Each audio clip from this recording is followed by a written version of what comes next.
Então pronto, vamos lá. A gente vai fazer agora a nossa correção, tá? Da nossa atividade avaliativa que nós tivemos na turma de vocês. Turma de setembro, né? O projeto social. Para a gente ser bem transparente, tá? E aproveitar a oportunidade de vocês já tirarem aí algumas dúvidas, tá? Se prepararem aí para a rotina assistencial, porque tudo foi bem direcionado à prática assistencial. A prova foi dividida em duas etapas, né? Parte, né, 50% do peso da prova pegou ali o conteúdo praticamente do professor Vinícius, né? E os outros 50% a gente tomou como base o conteúdo que eu ministrei e o conteúdo de gestão do Dr. Johnny Sheldon. A gente retirou dessa prova inicial para que a gente mature mais essa ideia de gestão e inserir esses processos de gestão na fisioterapia e ficar algo mais mais reconhecido, mais adaptável. Então, talvez nas outras turmas a gente comece a colocar alguma coisa de gestão na prova também. A primeira parte foi dissertativa, né? A primeira questão do professor Vinícius, ele perguntava sobre as pupilas midriáticas, tá? Que elas podem, né? Uma pergunta, se elas podem sugerir qual situação clínica no paciente com vítima de acidente vascular encefálico, né? Então, paciente com AVE. E além do AVE, uma curiosidade. Existe uma rotina dentro do hospital que chama-se neurocheck, tá? O que significa o neurocheck, tá? Vou botar uma imagem aqui para vocês verem. Fica mais fácil.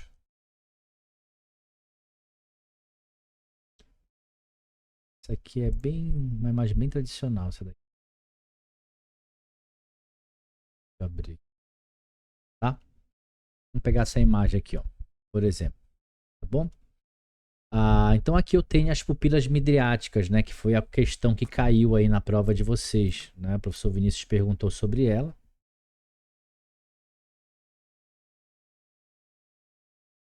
Vou encaixar aqui.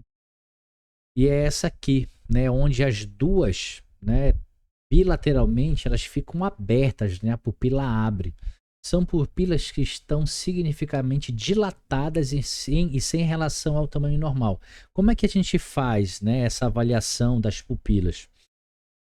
Todo paciente que está investigando alguma possível doença neurológica, né, aguda ou não, paciente que está ali com risco, né, de ter alguma falência e sequele ele, alguma morte encefálica, o paciente que tem algum trauma agudo, paciente de TCE, enfim, qualquer tipo de injúria cerebral, quando o médico acha prudente, ele inicia o neurocheck. E aí a gente vai lá, abre as pupilas do paciente, vem com uma luzinha, né?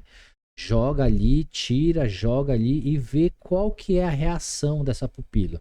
O normal é que haja uma resposta rápida na hora que a gente joga o foco de luz e a pupila feche, a gente tira o foco e ela se adeque de novo. Não abra totalmente, mas ela, né, cresça um pouco o tamanho dela para um tamanho normal, tá bom?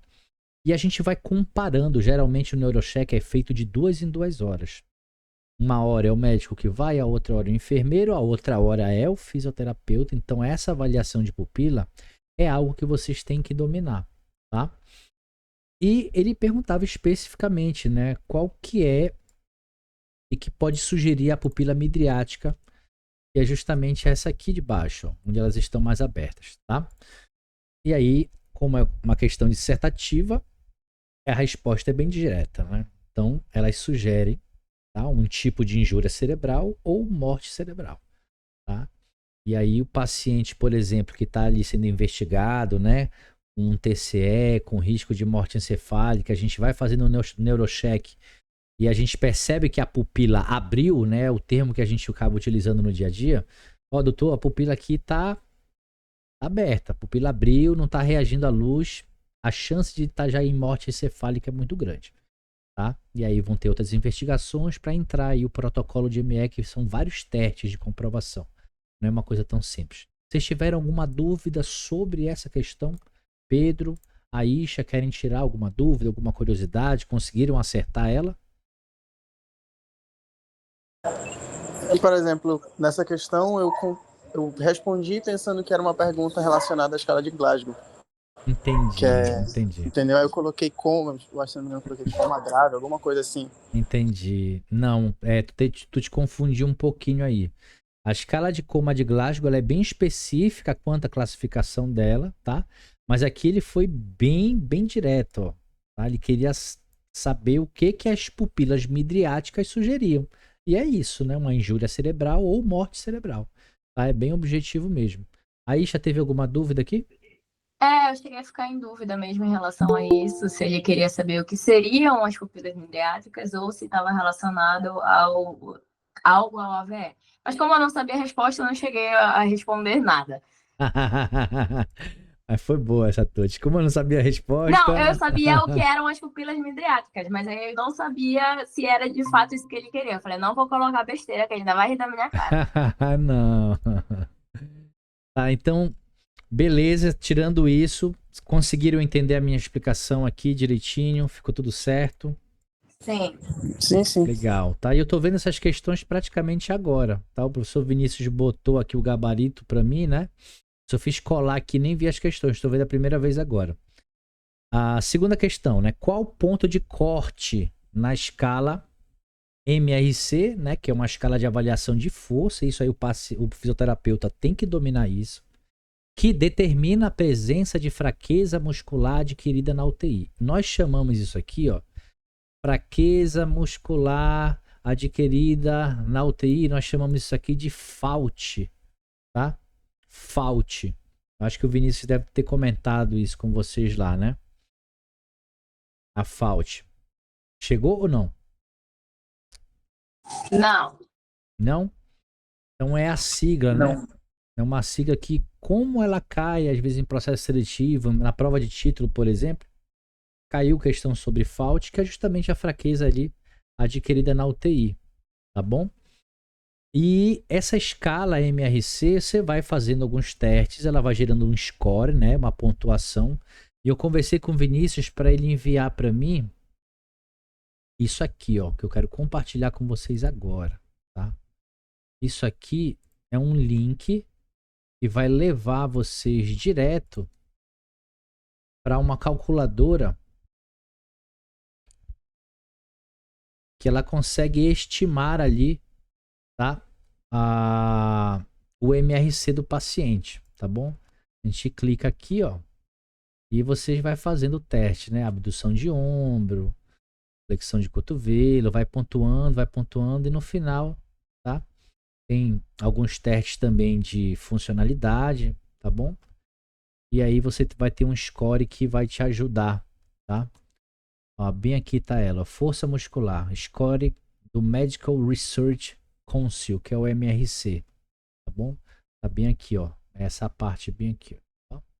E aí isso facilita, né? Ter no dia a dia ali uma ferramenta para te dar praticidade.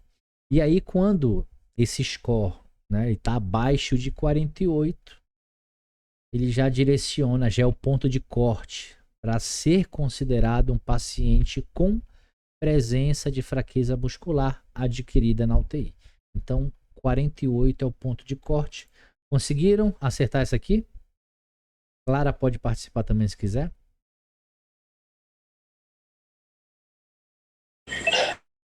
Essa aí eu cheguei a deixar em branco, porque eu não fazia ideia do que era. Então, Entendi, para não errar, deixei em entendi. branco. Eu lembrava que dentro dessa escala tinha essa questão de flexão anormal, extensão, os movimentos que eram feitos, né, de ombro, cotovelo, quadril, joelho e tornozelo, e que também tinha a escala de força muscular, mas eu não lembrava qual era a pontuação relacionada a esses movimentos. Então, eu só Entendi. coloquei o de força muscular, que foi 2, eu acho que eu coloquei, algo assim. Entendi. Beleza, tá? Clara, se quiser participar, tá? Tirar alguma dúvida, falar, tá só a gente aqui, isso é um ambiente fechado só nosso, tá bom? Não fiquem com vergonha, tá? Vamos aproveitar essa oportunidade pra gente passar essa prova e ficar sem nenhuma dúvida. Coloquei 2 também. Tá? Quiser abrir o microfone, claro, é até melhor pra gente acompanhar aqui de forma mais dinâmica, quando você tô na rua, tá bom, sem problema. Vamos lá para a terceira questão. Essa aqui se relaciona ao Glasgow, tá, Pedro? Essa aqui é o Glasgow puro. A partir de qual pontuação na escala de Glasgow O fisioterapeuta pode sugerir intubação orotraqueal, né? Sugerir ali. E aí a própria literatura e evidências atuais mantém essa orientação aqui. Sobre o Glasgow, um Glasgow menor do que 8, ele já é uma indicação de você intubar esse paciente e começar a ventilação mecânica. Mas eu vou preparar vocês da melhor forma, tá bom? Isso aqui é 100% verdade? Não, não é 100% verdade. Isso aqui está na literatura? Está. Está na evidência mais atualizada? Ainda está. Está errado isso aqui? Às vezes está. Existe uma, tá? Isso eu quero que vocês anotem. Existe uma situação clínica, que mesmo o paciente com Glasgow menor que 8, não é indicado você intubar, mas você fazer VNI nele, a não invasiva. Qual é essa situação? Carbonarcose? Perfeito, Pedro. Excelente, excelente. Tá? Quando o paciente tem rebaixamento do nível de consciência, mas isso ocorreu por carbonarcose, que é a retenção, o acúmulo de PCO2 excessivo ao ponto de chegar a rebaixar o paciente, basta você iniciar a ventilação não invasiva nele, aumentar ali, provocar, fazer uma VNI com 2 níveis de pressão,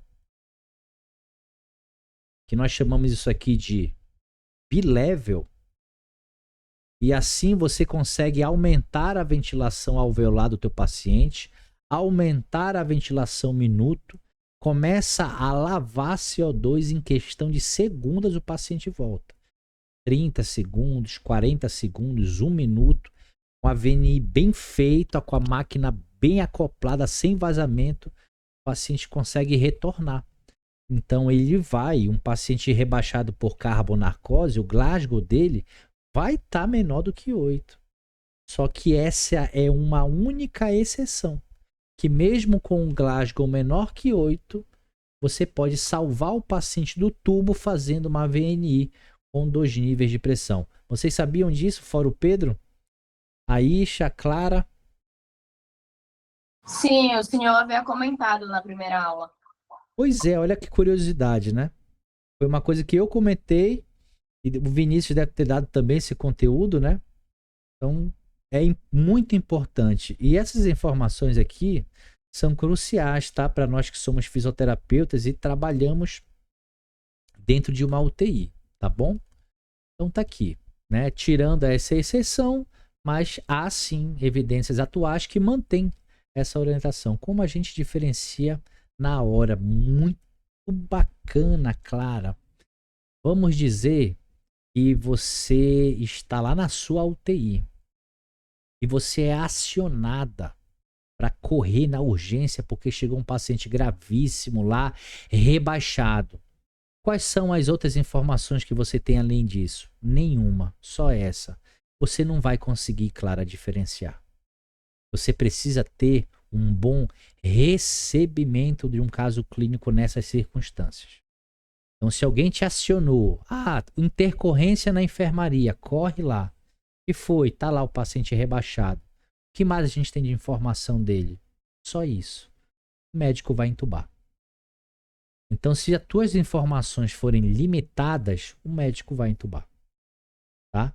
Então, a gente precisa dar muito valor ao receber o caso. Essa cultura ela tem que ser bem impregnada, tanto para quem está passando as informações e para a pessoa receber as informações. E isso, às vezes, falha muito nos processos. Isso aí a gente tem que ir logo, nós que estamos aqui, já dar bom exemplo e saber estarmos inteirados sobre os casos e saber falar, explicar, direcionar, detalhar a história clínica de cada paciente. Essa é uma situação. Aí vamos dizer agora, Clara, uma outra situação. Tá lá o seu João. Seu João deu entrada, admitiu na tua UTI. Com quê? Um quadro de DPOC exacerbado, Aí você abre lá a TC dele, o raio-x de admissão na sua UTI, você vê lá todo o padrão enfisematoso que condiz com um DPOC. Aí saem os primeiros exames do seu João. Tá lá, seu João é um retentor já crônico, já tem um PCO2, já uma hipercapnia crônica, já tem um pH um pouco, sabe, acidótico ali, uma acidemia discreta, mas é permissiva.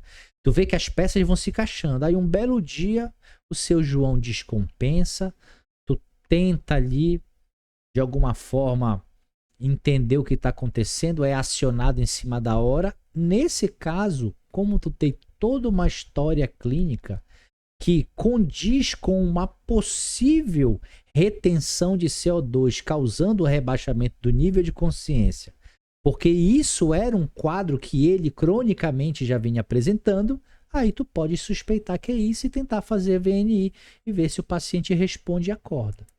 Então tu precisa de informações. Sem informações, Clara, é impossível, tá? É impossível a gente diferenciar. Porque se tu coloca dois pacientes rebaixados um do lado do outro, sem informação, vão ser dois pacientes rebaixados. Tá? Então a gente precisa ter informação, precisa saber repassar. Beleza. Muito boa pergunta, viu, Clara? Muito boa. Então, vamos passar para a próxima questão, tá? Número 4. Cite 3 contraindicações para a aplicação do exercício físico no paciente. Gente, isso aqui o fisioterapeuta tem que dominar. Dominar. Até agora não tem um tema aqui, uma rotina, tá? Saber avaliar a pupila, saber aplicar a escala de funcionalidade, saber aplicar a escala de Glasgow, indicar ou contraindicar a intubação baseado nela, saber indicação e contraindicação de exercício na UTI. Isso é o básico, a gente tem que dominar isso aqui. Tá? Essas questões aqui foram escolhidas a dedo pelo professor Vinícius. Paciente com angina instável, né? O que é angina? Aquela dor no peito ali aguda, instável, né? É aquilo que não está ainda controlável, ainda está se investigando. É uma contraindicação absoluta para você fazer exercícios com o paciente, tá? Se o paciente não estiver hemodinamicamente estável, né? Aquele atingindo um pico hipertensivo, especificamente falando da pressão sistólica, né? Acima de 200, é uma contraindicação absoluta para você fazer exercício. Outra, paciente com febre, principalmente aquela que é de origem desconhecida. Febre, totalmente contraindicado de você realizar exercício físico nesse paciente. Então, ele citou 3, tá? Mas existem muito outros pacientes com os scores laboratoriais alterados. Aí a gente tem que saber avaliar bem o nível de plaqueta, tem que saber avaliar bem o nível de hemoglobina, tem que saber avaliar bem o PCR, que é um marcador inflamatório sistêmico, tem que saber avaliar bem o lactato do paciente. E aí, gente, a gente vai viajando aqui, sabe? O tempo vai dando essa sustentação, esse suporte para vocês, mas isso aqui a gente tem que dominar, porque quem é que reabilita a função motora do paciente na UTI somos nós. Se a gente não tem habilidade para saber o que é indicação ou contraindicação, aí é complicado. Então estudem muito bem isso, tá? É muito importante. Ficou alguma dúvida sobre essa questão aqui? Conseguiram se sair bem? Como é que vocês foram?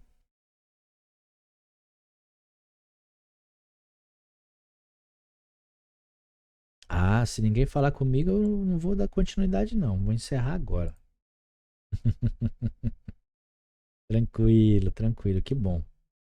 Que bom, tá? Última questão, tá? Do professor Vinícius. Qual padrão respiratório sugere falência muscular? Então, esse padrão aqui, paradoxal, acho que eu consigo mostrar. Todo mundo conhece esse padrão paradoxal? Me deem um retorno. Todo mundo sabe o que é o padrão paradoxal? Sim. Ele chegou a mostrar na aula também. Chegou, bacana. Todo mundo viu o videozinho, né?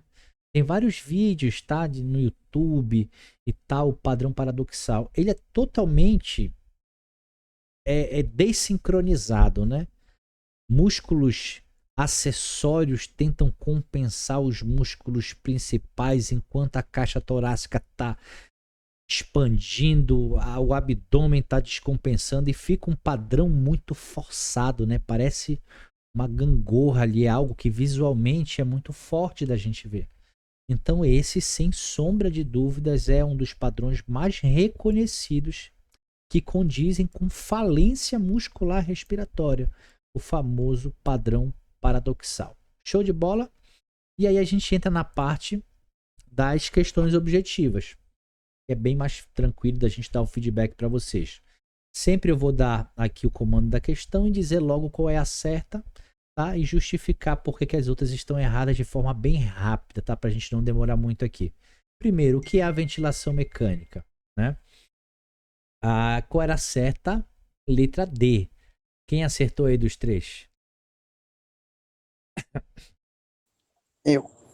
Pedro acertou. Todo mundo. Então tava muito fácil essa minha questão. Vou fazer uma prova mais difícil, então. Um método de suporte essencial, podendo ser aplicado tanto de forma invasiva, que é quando o médico intuba ou traqueostomiza o paciente, ou não invasiva, que é quando a gente usa ali a interface, né, a máscara nasal ou oronasal, total face, pode ser o helmet, né, aquele capacete. Tudo isso é não invasiva, tá bom? E é verdade, a ventilação mecânica pode ser tanto invasiva quanto não invasiva e ela é um suporte essencial de vida, tá? Ela não é a salvação de tudo, não. Ela faz parte de um todo. A primeira é um tratamento medicamentoso, eu não preciso nem continuar, né? Isso aqui não tem nada a ver. O método de suporte respiratório utilizado apenas em pacientes com doenças pulmonares crônicas? Não, né? Muito pelo contrário, inclusive. A grande parte dos pacientes que vão para a ventilação mecânica é porque estão com distúrbios respiratórios agudos, tá? São os quadros ali de insuficiência respiratória aguda. Então, não. Os crônicos também podem ir, mas também os agudos. E outra, tem muito paciente que está na ventilação mecânica com um pulmão normal. Vocês conseguem entender isso? Tem paciente, por exemplo, que está lá por alguma sequela de algum pós-operatório, de alguma cirurgia distante ali, né? O paciente pode estar lá porque tem algum trauma cerebral, por exemplo. O pulmão está normal, mas o cérebro está lascado. E aí a gente pode pensar num monte de situação que vai estar na ventilação mecânica, mas não necessariamente o pulmão vai estar ruim, tá bom? Então por isso que ela está errada. Um procedimento fisioterapêutico exclusivo para a reabilitação nunca, né? Após a alta hospitalar, de forma alguma. A ideia é que na alta hospitalar o paciente nem esteja mais usando ventilação mecânica, né? Então aí foi completamente inverso aí o sentido da coisa. Uma técnica de diagnóstico usada para avaliar a função pulmonar em pacientes críticos. Não é uma técnica de diagnóstico, né? Ele é um suporte de vida, um suporte essencial de vida para dar ali ênfase a os quadros de insuficiência respiratória, não uma técnica de diagnóstico. Tá bom? Então aqui não faz sentido. Sem problema, tá? Sem problema, Pedro. Qual das situações abaixo... Fica alguma dúvida, gente, em relação à sexta? Sim ou não? Não. Show. Show. Qual das situações abaixo representa uma indicação clássica para a ventilação mecânica invasiva? Vamos lá. Paciente com benefício evidente da VNI. Pô, isso aqui é uma justificativa para tu não entubar o paciente. Se ele está tendo benefício com a não invasiva, por que eu vou entubar ele se eu posso evitar? Tá? Isso aqui está totalmente ao contrário. Paciente com hipoxemia grave e persistente. Excelente, realmente. Se o paciente não tem capacidade de manutenção de troca, eficiência de troca, tá hipoxêmico, tá grave e isso tá persistente, é um indicativo que ele próprio não tá dando conta de realizar isso. Tá? Então, sim, isso aqui é uma indicação. Pode sim ser uma indicação de intubação. Paciente com diretiva antecipada de não intubar. Isso aqui, gente, é aquele paciente que está na UTI já comunicada a toda a equipe. E mesmo que ele entre ali em falência respiratória, não é para intubar. Walter, que pacientes podem se enquadrar nisso? Os pacientes que estão ali em estágio final de vida, os pacientes em cuidados paliativos. Tá? Então, existem-se alguns pacientes que, mesmo com o critério, né, de insuficiência respiratória, a família ali opta, junto com a equipe, né, de paliatividade que o hospital tem, determinam, geralmente tem um médico que está à frente disso, determina aqui que esse paciente aqui está em paliação e caso ele entre em insuficiência, não é para intubar. A família está de acordo, já estão cientes. Por quê, gente? Se a gente intuba um paciente assim, ele não vai ser salvo daquela doença que causou aquela enfermidade nele. Tá? Ele não vai ser salvo, a gente só vai estar prolongando aquele sofrimento dele ali por mais alguns dias. Não só dele, como toda a família também. A paciente com leve desconforto, de forma alguma. Tu nunca vai intubar um paciente porque ele está com leve desconforto, né? Não vai. Sem falência respiratória, totalmente contrário isso. Paciente estável em ar ambiente. Pô, se o cara está estável em ar ambiente, por que eu vou intubar? Tá? Totalmente inverso. Então, acho que ficou bem clara essa questão. Creio que não ficou nenhuma dúvida, né? Ficou para vocês alguma coisa?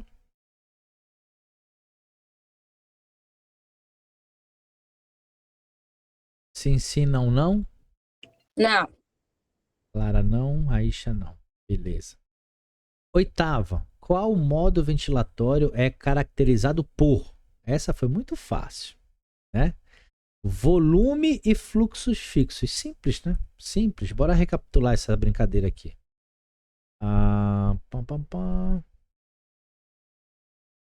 Bora recapitular aqui rapidinho. Ó. Modo VCV, ele vai ter o volume e o fluxo, ambos fixos. Já está aqui a resposta. E a pressão é livre. Lembra desse slide aqui da aula? Tá? Então é exatamente isso aqui, ó. Tá? Qual modo ventilatório é caracterizado por volume e fluxos livres com pressão variável? Eu nem tinha lido isso aqui. É exatamente o VCV. Tá? Então, opção certa, VCV, tá aqui. Tá? As outras, como não são VCV, não tem como ser correta. Tá bom? Quais são as 4 fases do ciclo ventilatório? Essa aqui foi muito objetiva. Tá? Então, vou fazer aqui um gráfico qualquer. Vou pegar aqui o modo... Vou pegar o VCV. Modo VCV. Vou fazer o gráfico pressão-tempo. Gráfico escalar pressão-tempo. Tá aqui. Pressão condutiva. Ponto de inclinação. Pressão de pico. Pressão de pico. Voltou para a linha da PIP. E pronto. Vem aqui no número 1. É o disparo. Todo esse caminho até lá no topo, tudo isso. Número 2, fase inspiratória. Chegou no pico, cortou, né? Tem uma transição. Bem na transição, número 3, é a ciclagem, que é quando a válvula ins fecha e a ex abre. E o resto todinho, tudo que tiver até o próximo ciclo ventilatório, todo esse caminho, é fase expiratória, né? Então essas são as 4 fases do ciclo. Aqui, ó, letra B, disparo, tá certo, inspiração, tá certo, ciclagem, tá certo e expiração, tá certo, tá? Tiveram alguma dúvida para acertar essa questão aqui? Tenho certeza que vocês acertaram essa, né? Sim. Boa. E aí, Clara, conseguiu acertar essa também?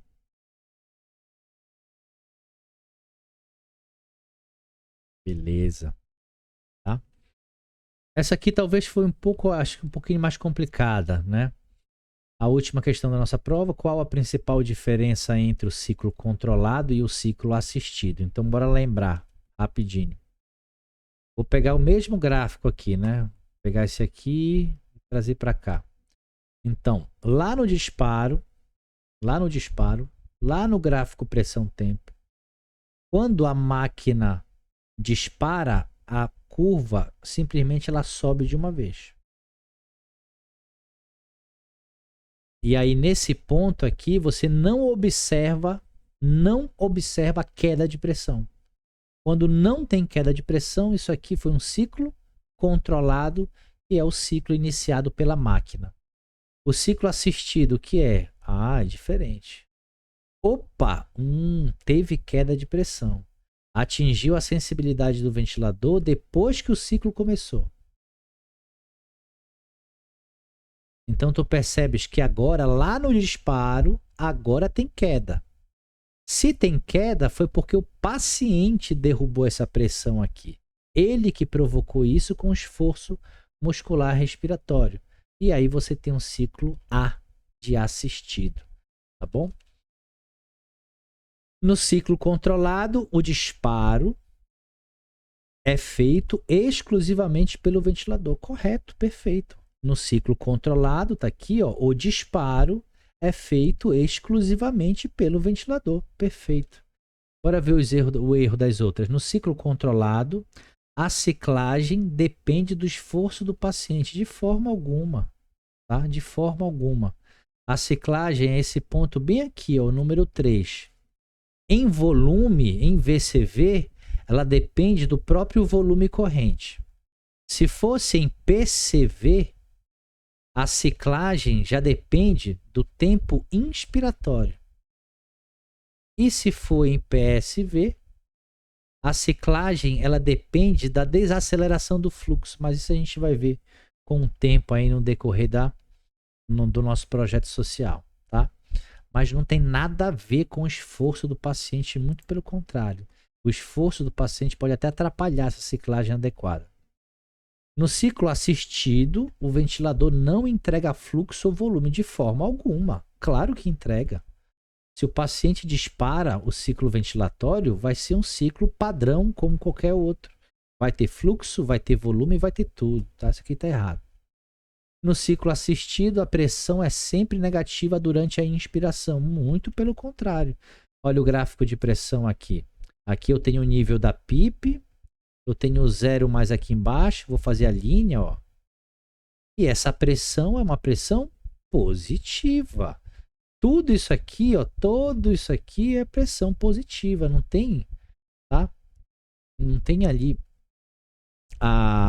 nenhum tipo de indução por pressão negativa, tá? Durante a fase inspiratória. Muito pelo contrário, a pressão aqui só sobe.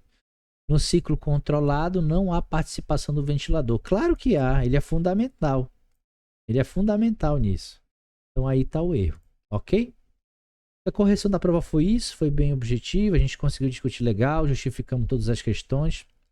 Eu espero bastante que vocês tenham gostado, tá? Até porque isso tem que fazer sentido ao final para vocês. Eu estou nesse momento fazendo uma gravação desse conteúdo, tá? E eu queria, se for possível, tá? Clara, a Isha, que estão aqui presentes, se for possível vocês abrirem a câmera só para a gente fazer um registro, tá? Uma fotinha aqui no final para a gente publicar, para a gente postar. Vai ser bem legal, tá bom? Só se for possível. Clara pode. E a Isha deve ter corrido aí para achar a escova, pentear o cabelo. Pode fazer isso não, ter que ficar descabelado, igual o professor. Aí, a Isha apareceu. A Isha amarrou o cabelo.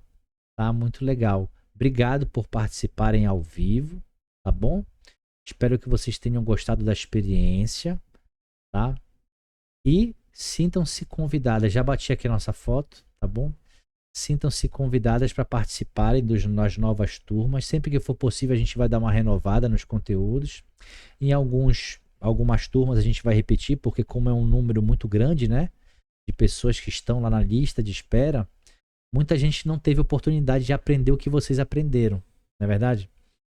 Então alguns conteúdos a gente vai manter, mas sempre que vocês puderem e retornarem, a gente vai ficar muito feliz. Deixo para vocês aqui uma boa noite. Se vocês não tiverem mais nenhuma dúvida, mais nenhuma pergunta, a gente dá como encerrada aqui a nossa atividade de correção e avaliação comentada da prova. Posso ir para casa já? Ou posso já ir para casa? Eu estou em casa, né? Posso descansar já? A gente tem uma dúvida, na verdade. Vocês estavam guardando pro final, né? Tá, então bora lá.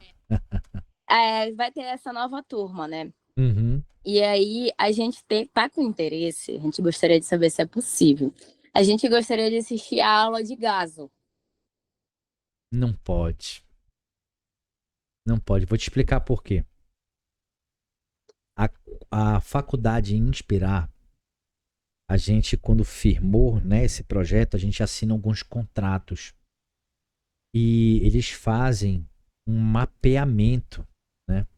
Eles fazem um mapeamento que eles vão organizando a sala. Vocês perceberam que na sala de vocês ela é estrategicamente projetada para a quantidade de alunos que a gente tem? Vocês chegaram a perceber isso? O número de assentos é exatamente 15, tá? E a gente tem alguns contratos lá. Então, por isso que a gente não consegue liberar um excedente, tá bom? Além dos que estão inscritos ali. Mas qual é a sugestão que eu dou para vocês? Fiquem de olho, né, na turma de novembro. A gente vai dar uma reformulada para novembro nos conteúdos. Provavelmente eu vou falar de outra coisa, tá? Vou pedir para o professor Vinícius segurar esse conteúdo de gasometria, porque é uma grande dúvida para muita gente. E talvez eu modifique falando sobre não invasiva ou algum outro critério clínico, talvez imagem, raio-x, para a gente aprender a avaliar raio-x, que é algo muito importante para o fisioterapeuta. Exames laboratoriais pode ser também, tá bom? E vamos pedir para o Johnny também renovando os conteúdos de gestão. Então eu sugiro vocês acompanharem, vocês já entendem como é que está o processo, né? Tá bem corrido. Você sabia que foi em tempo recorde essa turma de agora de outubro? Vocês Sim, a gente acabaram. estava acompanhando e aí a gente ficou em choque também. Vocês estavam. Vocês terminaram as vagas em 13 minutos. Eles terminaram em 2 minutos. Foi impressionante. Eu liberei o link. Aí, tipo, peguei alguma coisa na minha mesa e atualizei assim a página. E alguém falou: olha, não tá iniciada. E quando eu atualizei a página, tava aparecendo esgotado. Eu falei: rapaz, foi muito rápido, tá? Então fiquem atentas. A gente vai agora sempre vou conversar com o Vinícius antes do dia de liberar o link. Nós vamos antecipar o cronograma do mês para vocês já verem as datas, já verem os temas e caso for interessante, vocês já fiquem lá em ponto de bala, né? Quando eu falo liberou, pum, pega logo. Tá, gente? O papel também de vocês de participação lá nas postagens, comentários, sugestões, tá? Marquem o Crefito 12, marquem a Inova, né? O arroba deles, marquem o arroba da Inspirar, comentem, sugirem, né? Ampliar o projeto. Se eles verem que é uma coisa que está sendo muito benéfica, eles podem ampliar a estrutura, né? Eu e o professor Vinícius, nós estamos ali entrando, né? E o Dr. Johnny com todo o conteúdo, né? E direcionamento do fluxo do projeto, mas a estrutura em si, ela necessita do apoio do Crefito, do apoio da Inspirar, o apoio da Inova. E esse detalhe, esse trabalho que vocês fazem na rede social, vocês acham que eles não visualizam? Gente, visualizam, tá? Visualizam. Isso faz muita importância pra gente, porque eles vão vendo que essa realmente é um projeto que está dando resultado. Então a gente pode assim, se eles ampliarem, de repente botar ali, em vez de uma turma de 20, mas por que não 2 turmas de 15, né? Garantindo mais vagas por mês, tá bom? Então muito obrigado, deixo aqui um abraço para vocês. E se não for só isso, né? Se já me liberarem, aí eu dou aqui como finalizada a nossa correção. Posso já? Tudo certinho, obrigada. Tá jóia, um grande abraço e já eu vou em algumas horas disponibilizar essa gravação da correção para vocês aí, tá bom? Um abraço, fiquem com Deus. Tchau, tchau.